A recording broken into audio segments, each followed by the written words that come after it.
नाम छाड़ा कली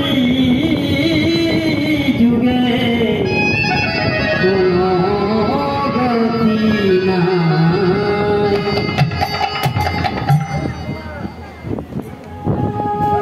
তাহলে নাম আগে আমাদের বলতে হবে। নাম যখন বলবো তখন ধীরে ধীরে হৃদয়টা দর্পণতে আছে না, যাদের হৃদয়ের মধ্যে একটি আয়না লাগানো আছে। বাবা, আয়নাতে কি হয়? নিজেকে নিজে দেখা যায়, তাই তো? প্রতিচ্ছবিটা দেখা যায়। আমাদের হৃদয়ে এরকম একটি আয়না আছে, যে আয়নাটিতে গোবিন্দকে দর্শন করা যায়। কিন্তু এই মায়ার বন্ধনে আবদ্ধ হয়ে সেই আয়নাটি ধীরে ধীরে নোংরা হয়ে যাচ্ছে।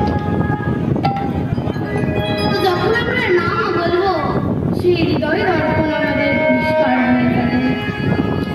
আর হৃদয় দর্পণ যদি পরিষ্কার হয়ে যায়, গোবিন্দকে আমরা অনায়াসে সেই দর্পণে দেখতে পাবো। তখন গোবিন্দকে দেখার জন্য এদিক ওদিক আমাদের আর ছুটে বেড়াতে হবে। গোবিন্দকে ঘরে বসে আগে নাম করতে হবে। নাম না করলে কলিযুগে উদ্ধার পাওয়া যাবে না মা। এই নামই একমাত্র গতি কলিযুগে।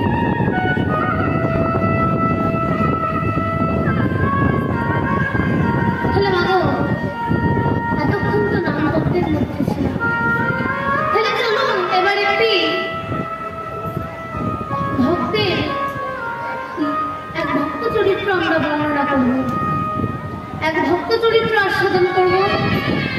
সে ভক্তের নাম হলো, যে ভক্তের চরিত্র আমরা আস্বাদন করব, সে ভক্তের নাম কি জানেন?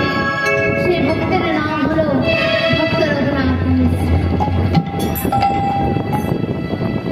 তাহলে ভক্তের যদি চরিত্র আমাদের আস্বাদন করতে হয়, তাহলে ভক্ত সম্বন্ধে জানতে হবে। তাহলে এখানে বসে থাকলে চলবে না, চলে যেতে হবে কোথায়? বীরভূম জেলায়।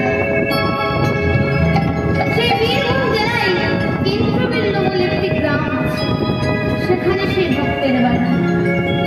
তাহলে চলুন সবাই মিলে আমরা একবার বীরভূম জেলায় সে ভক্তের বাড়িতে